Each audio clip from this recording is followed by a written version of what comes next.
предизвиците на наставниците за успех на учениците. Разговарам со Билјана Васич, тај оделински наставник во Основното училиште Киро Глигоров. Добро утро. Добро утро, Јована.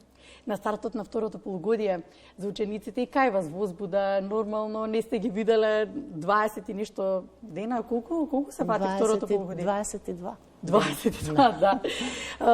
Верувам дека е посебна возбуда, но од друга страна па имате и план, програма по кој што мора да работите, кој што ви е предвиден. Гледам дека и новини некои се воведуваат од страна на Министерството за образование и наука. Па ајде некако со ред, кој ќе ви биде најголемиот предизвик сега на почетокот на второто полугодие? Прво да им посакам среќен почеток на второто полугодие на учениците и успешна работа на наставниците.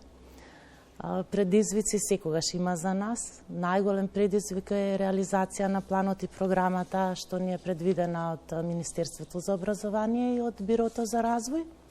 Реализација на содржините, постигнување на стандардите и критериумите на успех кај учениците.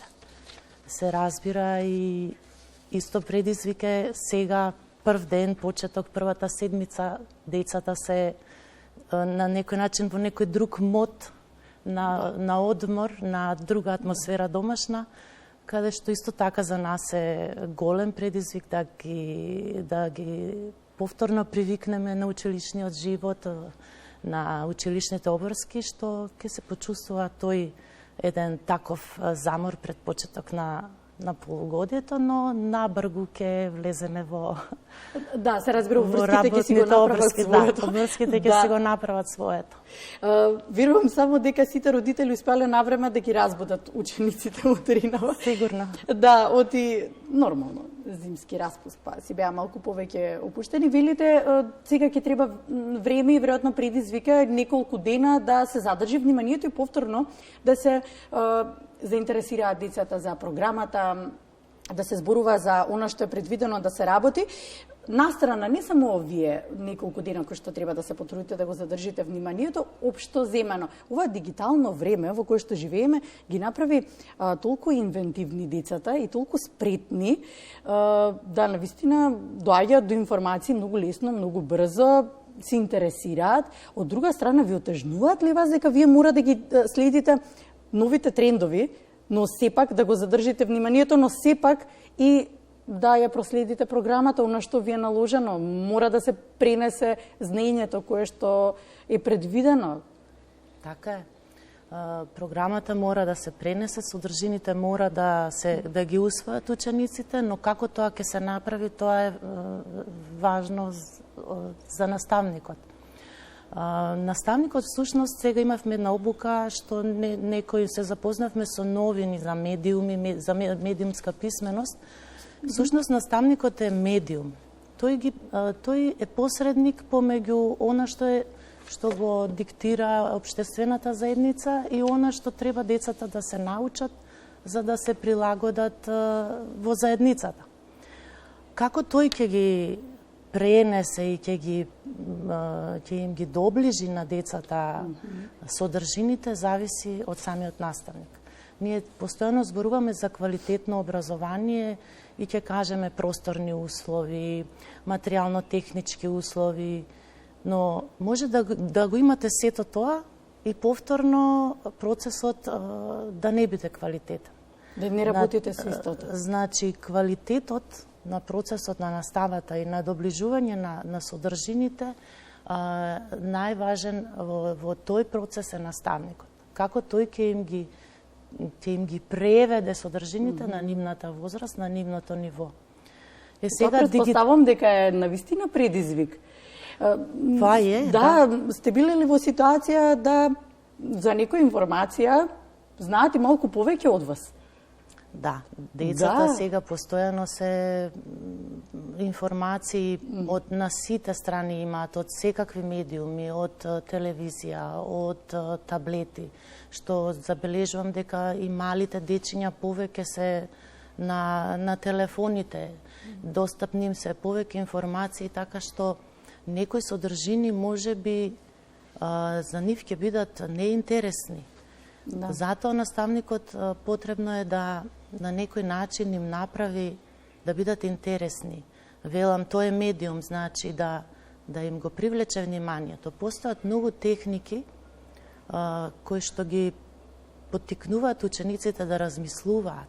Во тоа е и суштината, например, да се поставуваат прашања според Блумовата таксономија, каде што ќе ги предизвикуваат учениците да бидат активни во процесот. И да размислуваат дома. И да размислуваат. Тие прашања на размислување од повеќе нивоа се многу важни за да бидат активни во процесот. Например, имаме да прочитат наставникот еден текст, разработка на текст. Тој може да го прочита текстот, но претходно, ако не ги подготви, ако не создаде атмосфера, ако не создаде простор каде што тие ќе го восприемат текстот, значи предзнаења, колку тие знаат за таа област што ќе се прочита, тогаш нема да настапи ни процес на учење, а исто така и нема да има внимание. Ако учениците се стават пред предизвик, например, ајде, сега ќе го прочитаме деца текстот, меѓутоа претходно треба да видите да забележите што се случува или кој се спомнува во текстот или колку личност. Тие се ставени пред некаков задача и тогаш сме сигурни дека сите деца се активни. Затоа што ние мораме секогаш да бидеме сигурни. Затоа и сега новата концепција и подготовката на сценаријата предвидува да со секоја постапка и чекор на часот има одредена активност која што ќе гарантира активност на учениците. Значи тие да бидат активни. Кога сме веќе кај активноста, веројатно криваат рачиња, или тука се активни, даваат своје мислење, па еве оцената е мерило за успех, ако да речеме некое дете ја постигнува повисоката оцена, 4-ки, 5-ки, еве 5-ки, сите му се 5-ки. Тоа значи дека тој мерило дека постигнал највисок успех. Што е мерило за успех? Па бројчината оцена или како вие проценувате? Мерило за успех има државата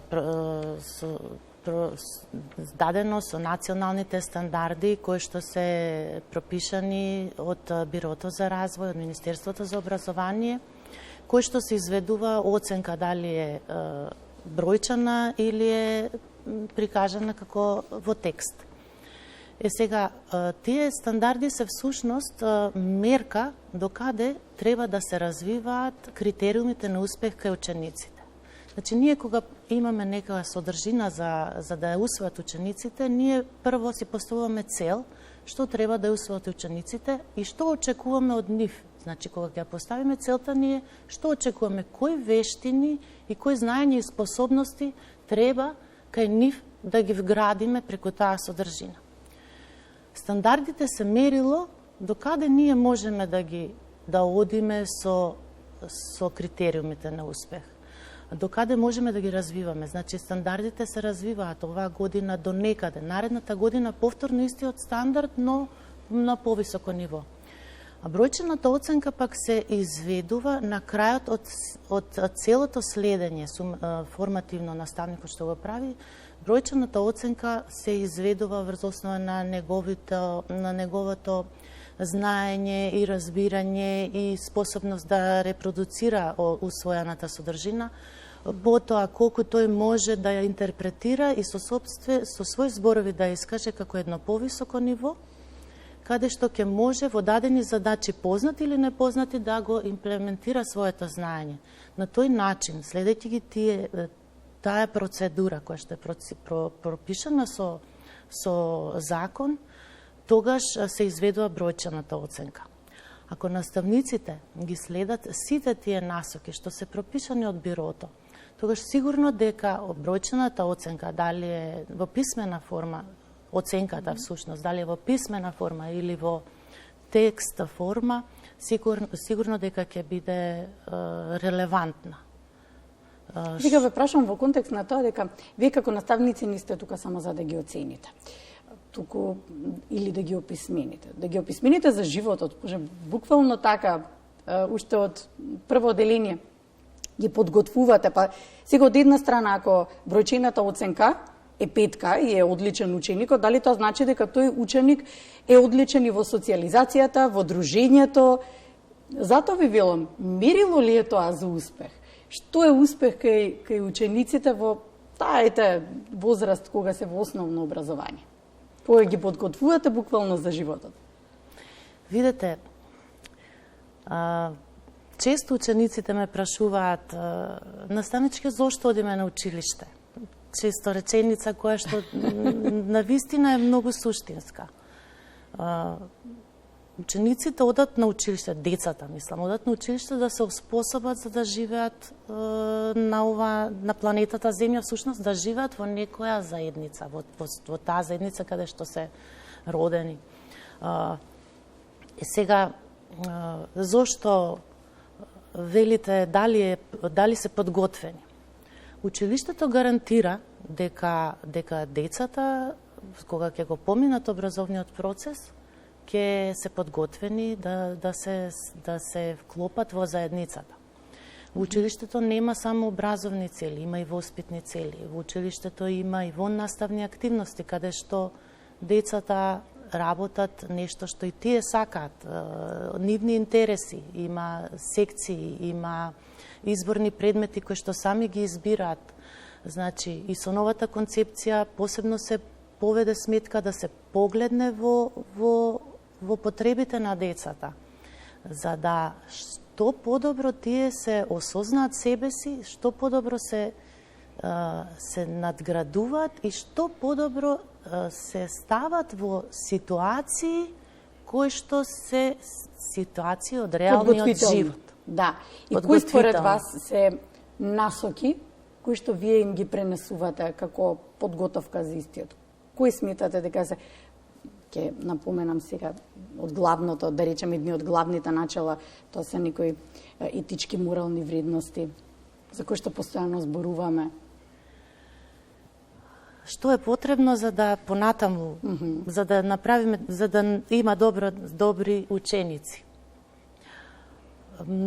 Многу чинители се во тој процес. Најважен двигател е наставникот и сите околу улоги. Например, многу е важен добра релација на триаголникот наставник, родител и ученик. Ако тоа се наруши, тогаш немаме сигурна гаранција дека ќе ние изведеме дете кое што ќе биде добро, ќе се снаѓа, затоа што во домашните услови родителот, ако има негативна енергија кон училиштето и кон процесот, не можеме да очекуваме дека детето ќе се чувствува добро и позитивно на часот. Сега, наставата мора да ги следи современите случувања. Ние сме во европска земја, нашите соседи горе, скандинавските земји имаат нови концепти, ние имаме нов концепт, што не значи дека нема да се смени. Мора да се менува за 2, за 4 години, затоа што брзо се развиват општествата, нови потреби се потребни на децата, нови сознанија. Децата треба да учат нови култури, да учат повеќе култури, повеќе димензии на култури, да бидат глобалисти, не националисти. Едноставно да бидат деца на светот, да учат повеќе јазици, да бидат граѓани на светот. Кога ќе излезат на берзата, на светската берза, да можат да се запослат на било која точка од планетата Земја, затоа што вие гледате, сакаме секаде да патуваме. Ние сме сега поврзани, се ни е достапно, ама достапни им се и работите. Ако ние создадеме таква млада индивидуа, тогаш сме успеали и ние и општеството. Се надевам дека сите размислуваат вака и дека се со оваа енергија. Верувам дека. Да, и тогаш ќе може да зборуваме за едно поинакво општество во кое што сите тежнееме. Ви благодарам. Благодарам за гостувањето, посакувам со лесно, со среќа, со успех да ви биде второто полугодие. Ви благодарам, Јована, на поканата. Имате убав ден.